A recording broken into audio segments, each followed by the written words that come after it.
പരിചയപ്പെടുത്താൻ പോകുന്നത് പേര വെറൈറ്റിയാണ്. ഗോവ വെറൈറ്റി ഒരു 5-6 തരമുണ്ട് ഞങ്ങൾക്കുള്ളത്. ഒന്ന് അലഹബാദ് സഫേദ്, അലഹബാദ് റെഡ്, പിന്നെ ജപ്പാൻ ഗോവ,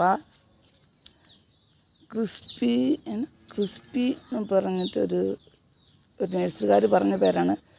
ക്രിസ്പി ഗോവ, അതൊരു ഗോവയാണ്. പിന്നെ KG ഗോവ.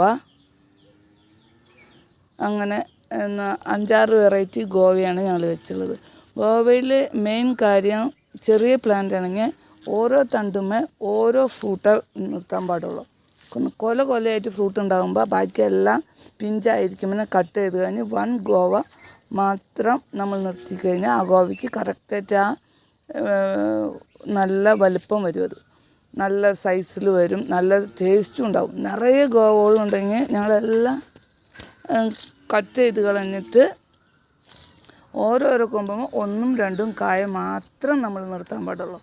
അല്ലെങ്കിൽ അതിന് മുഴുവൻ വലിപ്പം വരാണ്ട് കുറച്ച് പേട്, കുറച്ച് ചുളുങ്ങിയത് അങ്ങനെയൊക്കെയും വരും. അതാണ് ഈ നമ്മൾ ഓരോരോ കടയിലേക്ക് നല്ല സൈസിൽ കിട്ടണില്ലേ, അവരത് അപ്പോൾ തന്നെ എല്ലാം മെയിൻറ്റെയിൻ ചെയ്തിട്ട് കട്ട് ചെയ്ത് കളയും. നന്നായി വളം ഇട്ട് കൊടുക്കും. കട്ട് ചെയ്ത് കഴിഞ്ഞ് നന്നായി വളം ഇട്ട് കൊടുക്കും. ആ പേരക്കായ മാത്രം നല്ല ഭംഗിയായിട്ട്, നല്ല ഭംഗിയിലും നല്ല സോഫ്റ്റും എല്ലാം ആവും. അല്ലെങ്കിൽ ചില അതിൻ്റെ സീഡൊക്കെ നല്ല സോഫ്റ്റുള്ള പേരക്കായ ആയാലും സീഡൊക്കെ നല്ല കിട്ട് കല്ല് കടിക്കണ പോലെ ഉണ്ടാവും. അപ്പോൾ അത് കാരണം നമ്മൾ നന്നായി കെയർ ചെയ്യണം. പിന്നെ വൈറ്റ് കളറിലുള്ള അതാണ് ഇതിന് കൂടുതൽ അറ്റാക്ക്. വൈറ്റ്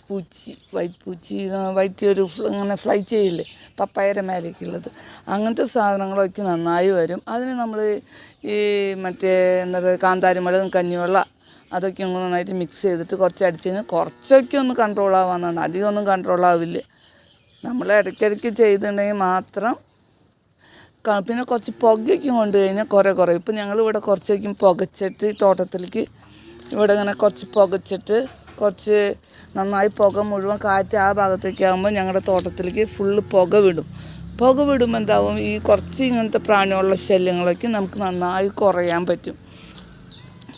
പറ്റും. നമ്മളെല്ലാ ദിവസവും ഓരോ ചെടിയുടെ അടുത്തും നമ്മൾ പോയി നിന്ന് അതിന് എന്താണ് മാറ്റം, പുതിയ മാറ്റങ്ങൾ എന്താണ് വന്നുള്ളത്, വല്ല അറ്റാക്കിങ് ഉണ്ടോ, വേറെ ചെടിയിൽ നിന്ന് പുതിയ ചെടി കൊണ്ടുവരുമ്പോഴും നമ്മൾ കുറച്ച് നാൾ ക്വാറൻറ്റൈൻ ചെയ്യണം കേട്ടോ. ക്വാറൻറ്റൈൻ ചെയ്തില്ലെങ്കിൽ അതിനുള്ളിൽ അതിനെന്തെങ്കിലും കേടുണ്ടെങ്കിൽ അത് വലിയൊരു കേടാവും. എല്ലാ ചെടികൾക്കും നമുക്കതെല്ലാം അറ്റാക്കാവും. പിന്നെ നമുക്കത് ഇത് ചെയ്യാൻ വേണ്ടിയിട്ട് കുറച്ച്